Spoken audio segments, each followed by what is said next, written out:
حضرت فاطمہ رضی اللہ عنہا کی مثال خاص طور پر خواتین کے لیے بہت ہی زیادہ اہمیت کی حامل ہے کہ ایک مرتبہ ان کو گھر کے کام کاج کی وجہ سے تکلیف ہو گئی.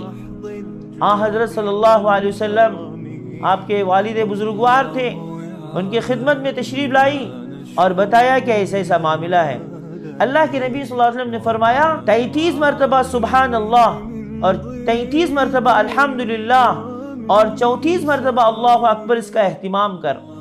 تو وہاں سے وہ بالکل کچھ نہ کہتے ہوئے راضی ہوتے ہوئے وہاں سے چلی گئی.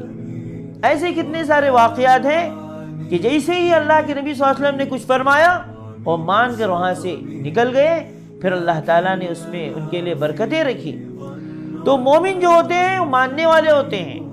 اسلام نام ہی ہے ماننا، اپنے آپ کو اللہ کے حوالے کر دینا.